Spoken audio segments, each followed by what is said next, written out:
benefit of for the benefit of people who are here on time, we should begin. So, dear friends, we are here to discuss an extremely important question: whether, thanks to the EU, public money would be poured on the private sector in Europe and making it more competitive. It's not for nothing that we are in Rome, the city of miracles, or at least the city where miracles can be rubber stamped. So we'll try to see whether this miracle can be true or not. The Draghi report, the letter from the president of the commission to Mrs. Rivera, the competition commissioner, both mentioned the importance of competitiveness and to introduce more competitiveness in competition policy. State aid is, of course, an important part of competition policy. And so that's certainly an attractive question. Nevertheless, when you look at the rule, the law, the treaty, Article 107, prohibition of state aid, exceptions. You look at the list of exceptions, 107.2 and 107.3. You don't see anything about competitiveness. You see other things, but not competitiveness. And if you look at the recent history, the last years, the last decades, we see that regional policy, sustainability, environment, etc., played a very important role in stated policy, but competitiveness plays a very limited role, if any. We also see, and I think our panelists will discuss this question, that a lot of public money was given to the electric vehicle industry, battery for EV, a lot of money, really. And apparently, it didn't make this industry more competitive, especially when compared with China. So it's not an easy question, certainly. What we will do is we will listen to three outstanding panelists. First, Chimène Foran, who is a partner with Orrick. So she's a lawyer, and she will introduce us to what the Commission is doing or has recently done for putting more, if not competitiveness, at least competitive intention in state aid policy. Intention is all very well, but of course it's not enough. For policy to work, it should be economically intelligent, workable, and this is what Alessia, who is a distinguished economist with Lear, will try to discuss. Is it possible to make an economy more competitive through state aid? And if it is, what are the conditions? And then Stefan Sagebro, who is head of competition and state aid with the Swedish business organization, will give us a point of view of business. So the real point of view, I would say. The reality, after intentions, after theory, or yes, kind of theoretical approach, what is the reality? And maybe we'll be disappointed, or maybe we'll end up very happy and optimistic. Let's see. So, Chimène, it's up to you to present us what the Commission has done or is doing. Thank you very much, Patrick. Well, 1 year after the Draghi report was published, many criticized the Commission for being too passive and slow to act and implement the Draghi report's recommendations. Yet, if we look at the field of state aid specifically, I would say the Commission has been quite responsive, taking significant steps to relax the rules and make them more adapted to the new EU industrial or competitiveness policy goals. But to be clear, relaxation does not mean deviation from fundamental state aid control rules. It is rather about adapting the existing tool using the inbuilt flexibility provided by the treaty to adjust and not deviate from the fundamentals in order to make them fit for purpose. The Commission room for maneuver is rather limited. It cannot drastically change its approach to state aid because, as you know, state aid rules are principle-based. Aid is allowed only where government intervention is necessary and incentivize certain activities that would not otherwise happen or that would not happen under the same conditions. And as a guardian of the integrity of the internal market, the Commission has the duty to always preserve a level playing field within the EU single market. So it is this weighing of interest, I would say, that guide the Commission's action in the field of state aid, adapting the existing tool to better align them with new EU policy goals, while at the same time defending the integrity of the internal market. So what does this adaptation mean in practice for the Commission? Well, essentially two things. First, it means more targeted and simplified aid, that is using resources efficiently, ensuring fast approval, and focusing on those strategic areas that really matter. Second, it also means enhancing the European dimension of state aid policy using specific state aid instruments such as IPSAs to boost cross-border cooperation between member states as well as between member states and the Commission in order to better coordinate state aid spending across Europe and avoid as much as possible the risk of fragmentation of the internal market. So how does this translate in practice? Well, to start with, we can obviously mention the adoption in June of this year of the Clean Industrial State Aid Framework, so-called CSAF. The CSAF is a successor to the Temporary Crisis and Transition Framework that was introduced back in March 2023 to address the economic impact of the war in Ukraine and the adoption of the US Inflation Reduction Act. The purpose of the CSAF is very clear. To facilitate the granting of targeted aid by member states, foster the competitiveness of EU industry, while at the same time accelerating decarbonization of the economy. Concretely, the CSAF targets 5 key strategic areas. First, the rollout of renewable energy and low carbon fuels, such as hydrogen. Second, temporary electricity price relief for energy intensive industry to make them more competitive on global markets. Third, the decarbonization of existing production facilities through various technologies. Fourth, the scale up of clean tech manufacturing capacity for all technologies covered by the Net Zero Industry Act. And lastly, the de-risking of private investment in clean energy, clean tech, and the circular economy. So all these strategic areas that can contribute to both enhancing EU competitiveness and supporting decarbonization. Another important objective that the Commission is pursuing through the adoption of the CSAF is to simplify the rule, to streamline the Commission's approval process in order to cut red tape for companies.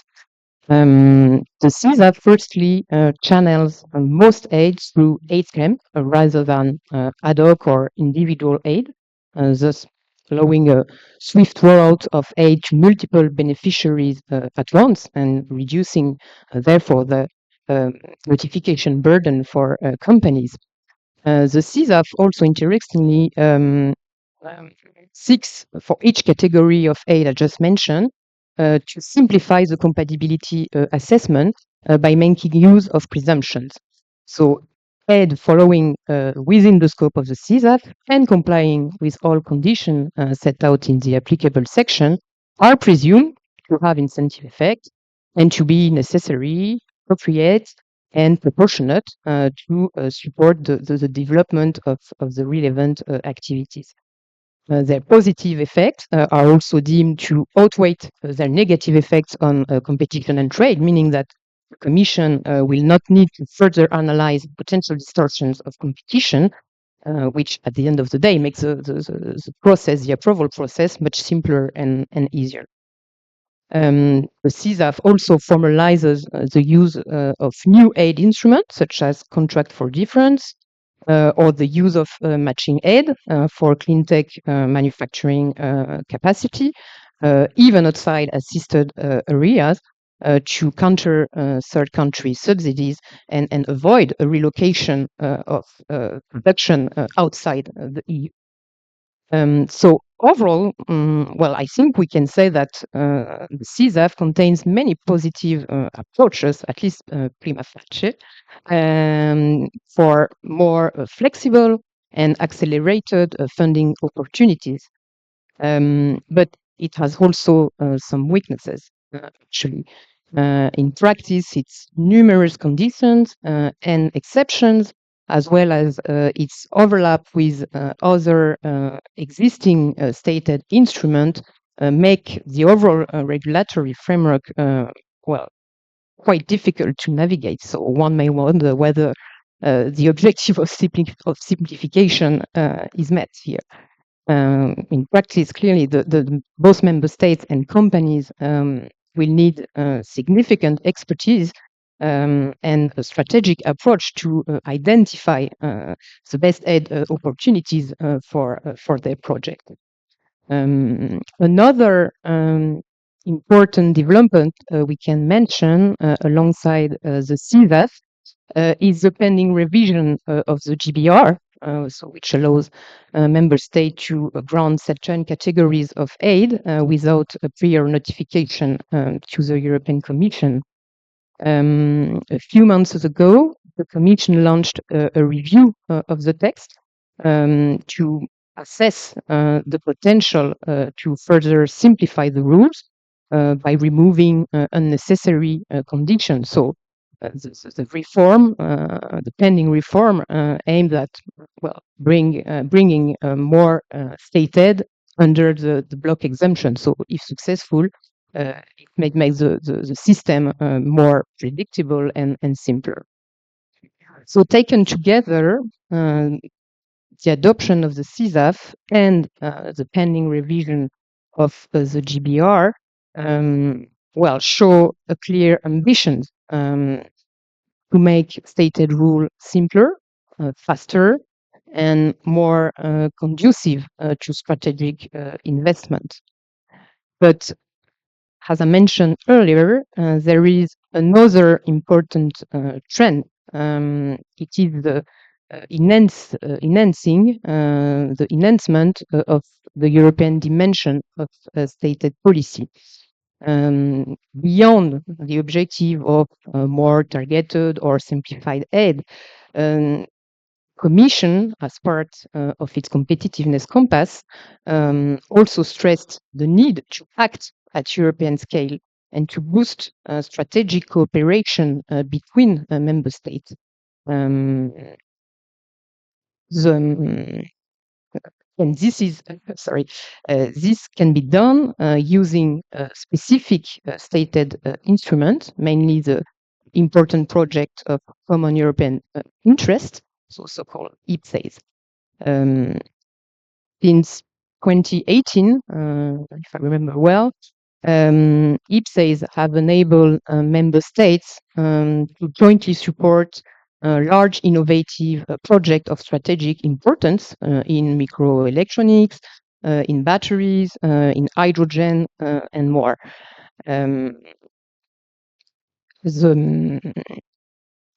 Sorry, I know.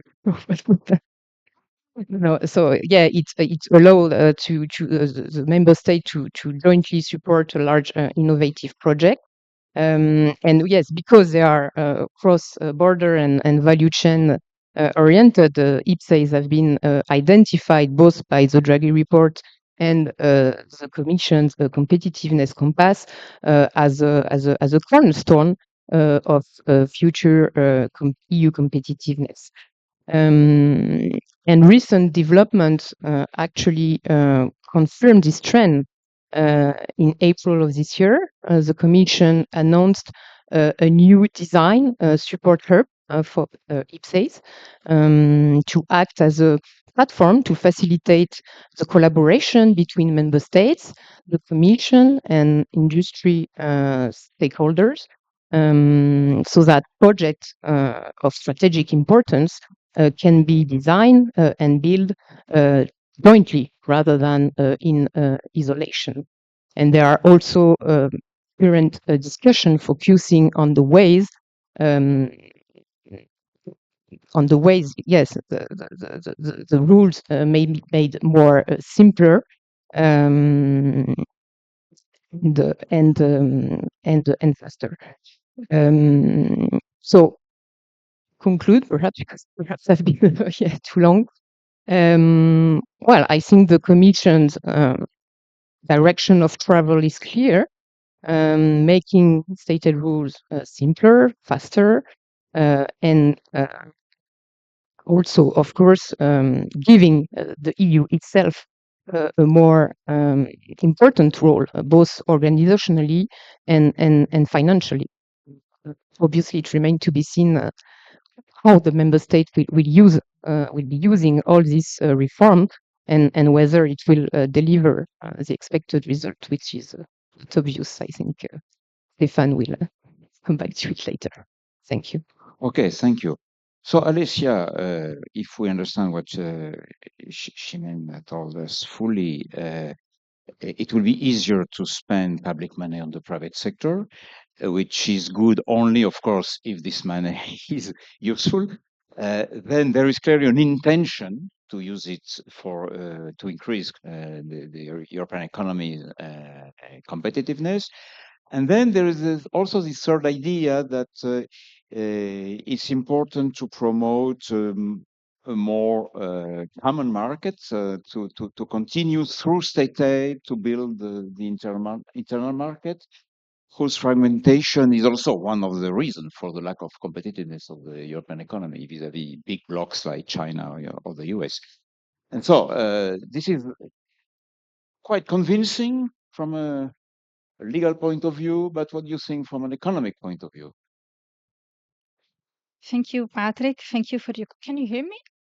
Okay, perfect. So thank you for inviting me. I have to say that every year you pick a topical and pressing issue, and this year is no exception. So thank you for inviting me, and thank you for this question. So I have prepared a brief presentation that is there, perfect. So, but I would like to start with one of the message delivered by Shimen, which was the fact that there has been there has not been a deviation from the state aid rules, but there has been an adaptation. And I would like to start from this message because I think that before coming to your question whether state aid can improve the competitiveness of Europe, I think it is important to understand from economic perspective whether this adjustment had an impact on the economic analysis that there is behind the state aid rules. And I think it is important to start from the origin. So why from the state aid, the idea behind the state aid control. So everyone knows that state aid is generally prohibited under the treaty, and this happens basically for two reasons. The first one, because it gives an advantage in a selective way to undertakings or to certain economic sector, and by doing so is likely to distort competition because it improves the competitive position of the beneficiary compared to the other undertakings with which it competes. The second reason, which is very important is that the subsidy raise might undermine the market integration and put at risk the level playing field within the EU internal market. But there are already in the treaty, as you also said, some circumstances under which state aid can be approved. And why it is so? Because state aid can help to address market failures. So there is still a connection between state aid and competition, even when state aid is approved, because indeed can deliver outcome that it can help delivering outcome that the market alone cannot deliver. So what we have seen is basically a bit an expansion of the circumstances under which state aid is now deemed compatible with internal market. But the question I would like to answer is how this has whether this had an impact on the economic analysis, because the economic analysis is at the core of the assessment of state aid, because in the end it's just a matter of counterfactual. What would have occurred in the absence of the aid? And the framework that underlies the economic assessment of state aid revolves around three principles, which were also mentioned by Shimen. One is the necessity of the aid or the incentive effect. So without the aid, the project should not be feasible or should be feasible with a limited scope or restricted benefits. The proportionality of the aid is another principle. So the amount of the aid has to be such to make the investment profitable with a minimum rate of return. And then the third one, which clearly explained the connection between state aid and competition, which is the balancing test. So there has to be a balance between the negative effect caused by the aid in terms of distortion of competition and the positive effect. So this framework is still there, but I think that especially if we look at the GSAF, some of these principles have been a little bit stretched. And I brought two examples. One is related to the important projects of common European interest, and the other one to one of the decisions approved under the temporary crisis and transition framework, which has now been replaced by the GSAF. So if we look at one of this decision approved as one of the important projects common European interest, and I looked at the one most recent decision published on the European Commission website, which is Med for Cure. As you will know, this is an instrument that also Shimen said that allows for cross-country industrial projects. And indeed, the Med for Cure was notified by 6 member states, by around 13 companies, including 9 SME, and involved 14 innovative projects. And the overall objective was to enhance drug discovery, particularly for unmet medical needs, such as rare disease, and developing an innovative and more sustainable production process. Other two features about this EPCEI is that there is a lot of co-financing, in the sense that as per the PCI communication, a part of the investment is financed by private funds. And indeed, in this case, 85% was financed by the beneficiaries. And there is also a clawback mechanism, meaning that there will be a repayment of the state share based on the surplus that will be gained from this investment. But let's focus on the framework for the economic assessment. So the framework for the economic assessment, if we look at this kind of projects, has not changed. So the Commission is still looking at the necessity of the aid, is still looking at the proportionality of the aid, and the funding gap is still defined as the difference between the positive and the negative cash flow over the lifetime of the investment. Discounted at the rate of return that, as I said before, ensure a minimum rate of return equal to the cost of capital of the beneficiary. But I don't want to enter the technicalities here. And the third condition is the balancing test. So in the decision, you see that basically the Commission is looking at the negative effects caused by the aid in terms of distortion of competition, and the positive effect. What has changed is that now the positive effects are also defined and evaluated based on the ability of the projects to reach a common European interest. And the common European interest is now, which is already in the treaty. You already find in the treaty the mention of the common European interest. But now, when we think about the common European interest, we also think all the objectives that in the latest year has been defined for Europe. All those objectives were also listed in the Draghi report. And indeed, from the decision, you see that the Commission is considering this project as one achieving common European interest because it contributes to the European Green Deal, it stimulates the European competitiveness through innovation, and so on and so forth. So overall, the framework is the same, but if you look at the balancing test, of course, the positive effects are now evaluated under the lens of the new objectives of Europe. Let's move now to the other example, the one under the temporary crisis and transition framework. I will not spend much on the framework and the CSAF because Shimon already told us which are the novelties introduced by this framework. But I wanted to focus on the matching aid clause, which is one of the clauses that was already in the temporary crisis and transition framework and has also been reflected in the Clean Industrial Deal state aid framework, because I believe that this clause has indeed an impact on the economic framework, on the framework for the economic assessment in state aid. Which are the implications of this clause?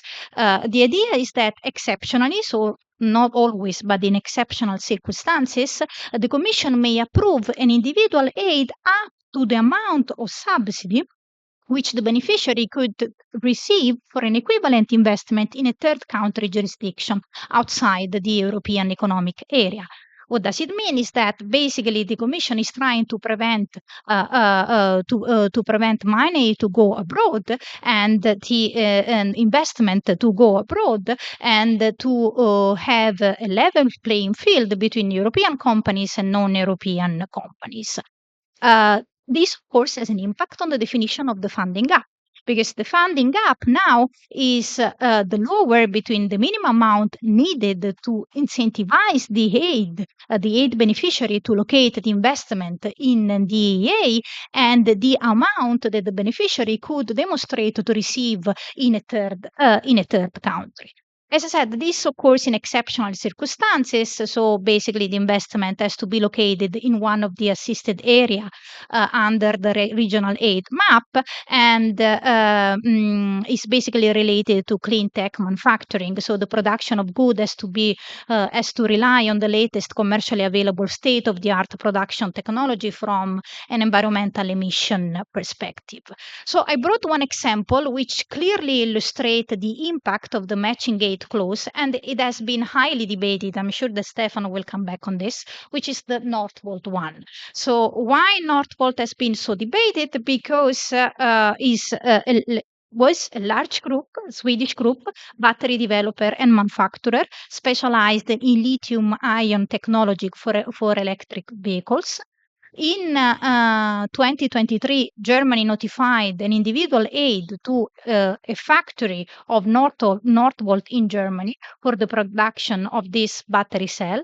The aid was very large, amounted to 900 million euro in nominal value, and the German authorities provided internal company documents demonstrating that without the aid, the investment project would be located in the USA. So you see the matching aid clause working here. Why it is so interesting? Because in March 2025, Northvolt has filed for bankruptcy in Sweden. So the bankruptcy has been driven by the Swedish factory, not one object of the aid, but of course this will likely bring down the entire group, and in any case provide some insight on whether aid can indeed help this kind of investment and ultimately to boost the competitiveness of Europe. But before going into that, I wanted to show you something again on the matching aid clause. maybe it's a bit little, but the idea here is that, okay, I think I have the light. I don't know if okay, I can use my hand. So the idea here is that traditionally we see, as I said, traditionally the funding gap that determines the amount of the aid is equal to the net present value of the project, because what you want to do is basically make the investment profitable. And the net present value of the project, or the investment project in Germany, is this one, while the net present value without the aid of the same project in the USA is this one. So you see that without the aid, the investment in Germany is more economically attractive. But what happened is that after the aid, and the USA at that time was the Inflation Reduction Act, which provided large incentives to the firm for investing in this kind of projects, and you see that the net present value after the aid in the USA is this one, much higher than the one in Germany. So the matching aid clause the impact of the matching aid clause is such that the aid is no longer the one that has to cover these negative values, but also it also has to bridge the gap, the profitability gap between this net present value and this one, which is basically the one in USA with the aid. And indeed, the amount of the aid is the one I was telling you before, which is 900 million of euro in nominal value. And this changes not only the definition of the funding gap, but also the definition of the necessity of the aid. And you have here an excerpt from the decision, and you see that basically the Commission stated that the notified aid, which aims at facilitating an additional strategic investment that would be otherwise diverted away from the European Economic Area, is thus necessary. So the necessity of the aid is defined based on the fact that now the investment project is in Europe, as is not outside the Europe. And this, of course, increases the funding gap. And remember that all the principles that we were listing before, so the necessity, the proportionality, and so on and so forth, were there to minimize the distortion of competition caused by the aid. So, and I'm about to conclude, what we can learn from this. I think we can learn something. First of all, we can say something about Northvolt in general, because as I said at the beginning, there has been a bankruptcy in Sweden, and the reason why there has been such failure is twofold. First of all, there has been a drop in the demand of electric vehicles in Europe, and of course, also the demand for batteries has dropped, and this drop was not expected, of course. Second, there were some supply chain disruption, in the sense that the company was still dependent on foreign supply of inputs, especially of know-how. And this actually brings me a question, that is whether state aid is enough to boost the European competitiveness, whether we need instead a comprehensive industrial strategy which creates the condition, the environments in which clean tech ventures can thrive at scale. Why I'm saying so? Because this kind of investment are breakthrough investment, are transformative investment. So we need the condition in the economy, starting from the supply to the demand, to support such kind of investment. And this is also the reason why, as Shimen was saying, there is a lot of focus on the important projects of common European interest, because there is some cooperation there between member states. And this revision of with this revision of the guidelines, the Commission, especially with the CISAF, the Commission is trying to coordinate the industrial policy funds at national level by trying to incentivize member states to invest in sectors which are deemed priorities for Europe. But I'm not sure whether this kind of coordination is enough. And there is another thing which you think about, especially with the matching aid clause, that of course only occurs in very exceptional circumstances, that is the risk of fragmentation, because the matching aid clause basically is move the investment where there is more money for the subsidy.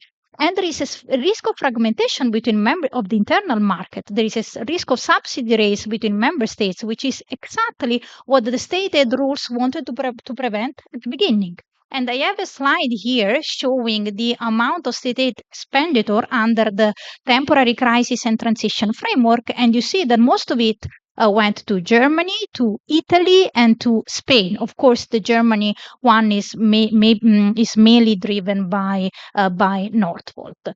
One last thing, and then I close.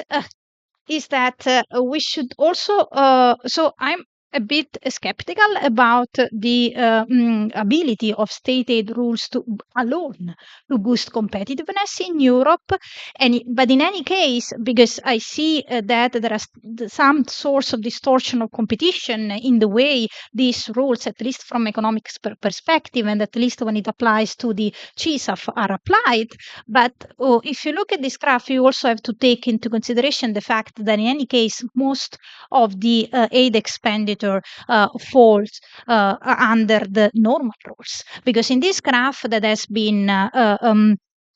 been prepared based on the scoreboard state aid data that the Commission has on the website, you see that the blue bar is the amount of the state aid expenditure at the European level under the standard framework, the standard guidelines. And you see, for instance, in 2022 or 2023, that most of the aid expenditure is coming from the traditional, let's say, from the ordinary guidelines. Only part of it, a minority of it, is coming from the transition crisis, transition temporary crisis, and transition framework. The very final thing is that maybe it would be also helpful to monitor the effectiveness of the state aid, to do some analysis ex post to understand the extent to which this kind of state aid is indeed helping the competitiveness of Europe to grow. And I'll stop here. Thank you very much, Alessia. Extremely interesting. First, in one way, we went one step further toward approaching miracle, because without changing the legal framework, the Commission was able to use it more cleverly, with a more with a sounder economic approach. So it was, I think, quite interesting and convincing. Then, of course, the Northvolt example, superficially, we wouldn't believe that it was an example of failure of state aid. They received a lot of state aid and finally they failed. But no, it's much more complicated than that. And you put this question in a larger framework. So now it's time to turn toward the private sector, because the private sector, of course, is not just receiving one instrument. Private sector is facing all the instruments, all the frameworks, all the geopolitical issues. It's not a civil a civil servant handling state aid and wondering whether it's useful or not. You see things from a synthetic and probably much more complicated point of view. But Yeah.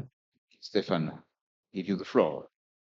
Thank you very much, and I'll try to be brief because we're closing in on our end time, we think. So, but yeah, state aid and what can it do for competitiveness, I guess, was the sort of the clue here for this session. And I think that from your perspective, me representing the Confederation of Swedish Enterprise, which is like the main business organization in Sweden. So we have 60,000 member companies, which have about 2 million employees. So all the sectors, more or less. What we hear from our members is that they are not really calling for state aid, but a more coherent policy when it comes to fostering competitiveness, where state aid can be one small piece of the puzzle, but generally it's not a very big piece of the puzzle. So can state aid foster competitiveness? Well, sometimes, but generally no. And also that was, I don't know if anyone else also listened to Mr. Draghi last week, talking together with Mrs. von der Leyen on these topics. But he also said that his view were this, that state aid is not generally something that will foster competitiveness in the long run. So I think it's important to distinguish what the Commission often talks about, good aid, which is aid that fosters, environmental good progress and climate change and so on. That is not necessarily the same thing as effective aid, and it's really rare that we see good evaluations of state aid where we can really get good knowledge on whether this aid has been an effective measure and whether this has led to these companies becoming more competitive.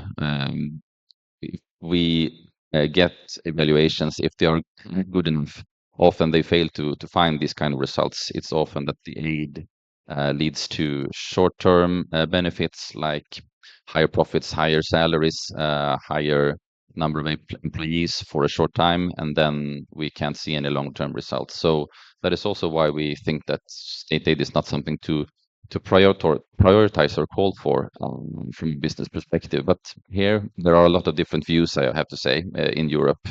There are, of course, other business organizations or sectors which have other views. Where can state aid play a role? Well, I would say that if it's a part of a coherent supportive policy, then state aid can sometimes play a role, specifically when it comes to lowering the green premium, for instance, for introducing new green technology, together with, lowering costs, looking over your tax systems and so on, to make sure that this green premium is not too high.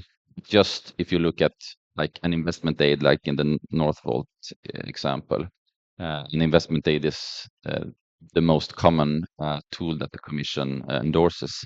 An investment aid of like 15%, which you can see in, for instance, the CSAF. There are higher levels as well, but an investment aid will not in itself generally affect competitiveness. It can affect where you locate your factory, if it's in Europe or in some country, whether it's in Sweden or Germany or Slovakia, for instance. But it will not lead to a higher level of competitiveness, I would say. There, it's other factors, as I said. Coherent supportive policy, which is more difficult in Europe, of course. We have EU level, where you have a lot of decision-making institutions. You have the national level, and a lot of policy considerations, where competitiveness is one of them. Just taking the Swedish example, it can be good, of course, to have an investment aid for new charging infrastructure for electric vehicles. But if you're at the same time lowering the taxes on diesel fuels, for instance, and maybe removing tax credit for buying an electric vehicle, then you have maybe not supported the transition for the automotive industry very, very well. So I think I'll stop there and see if you have any follow-up questions or questions from the audience. Thank you, Stefan. Of course, it's always difficult to draw simple conclusions from complicated questions. But before turning to the audience, if I can try to summarize what we have listened. Clearly, the Commission is on something. They're improving their state aid policy, not only in intention, but probably, hopefully, on outcomes, which is something very positive. But second, of course, this is not probably not the main question about competitiveness. It can address some aspects, it can redress some aspects, it can contribute maybe to other policies, but with having competitiveness in mind, which maybe have been forgotten during a long time. But of course, this is not enough to solve the economic problem of the union. And well, you mentioned different other things, and especially if we focus on this EV industry issue, Alessia told us that there's a question of state aid between brackets from other parts of the world, and you say industrial policy is very complicated. There are many aspects, and of course, we cannot focus only on state aid to issue judgments about what has been done. So, in one way, I would say that the conclusion is rather positive, but it's positive in a very limited way. We are not here experiencing a real miracle, finally, unfortunately. But maybe the audience has had other ideas or a question to ask to our speakers.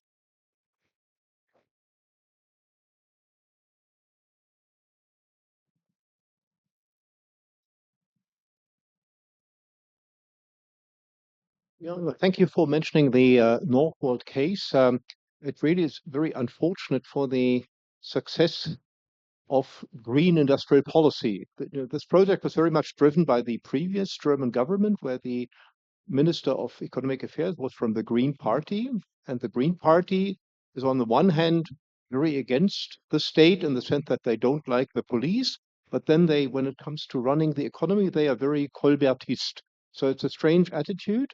And since the previous government we had for 3 years was very unsuccessful in getting the economy going, this project would have been, a test case for the government to show, well, we are doing something against the lobby for the combustion engine, so we are in favor of green cars. We attract business away from America. We attract business from Sweden. Sweden in the green world is seen as a very positive, nicely connotated member state. And so, yeah, and then I think it collapsed probably because not because of the aid, not because of the project in Germany. It collapsed because the markets weren't gentle with, with e-vehicles as yet. And there's another example.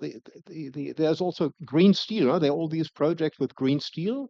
I mean, you're talking about 1 billion or 900 million. I think the green steel conversion costs, I don't know, 10 times as much. It's very much more expensive. And now there is at least one project where ArcelorMittal, where a green steel conversion was already underway, and I don't know, investment was already committed, and they have stopped this because they say, well, the markets are simply not supporting this. So both projects combined. Then there was also the failure of the chip factory, the Intel factory in Magdeburg, also a colossal, well, lack of success for the previous government.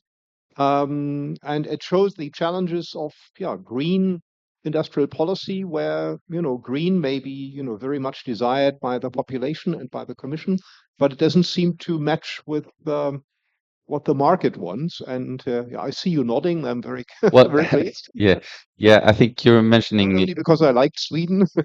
yeah, partially, but also I think that you mentioned more examples on why you need a coherent policy in other areas, not only an investment aid. You need beneficial business case in total, where an investment aid can be one small part of the puzzle and affect where you're locating. But if you have like too high electricity costs, for instance, then it doesn't matter really.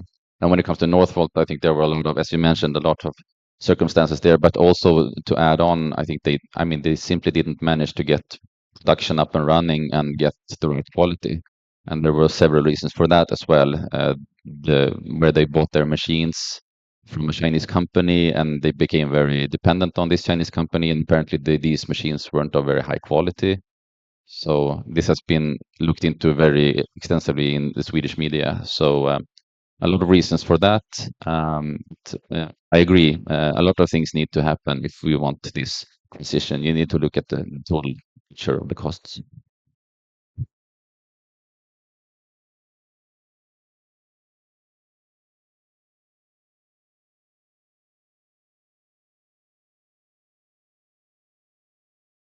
Ask you to join me to thank, sorry, our speaker, our three speakers,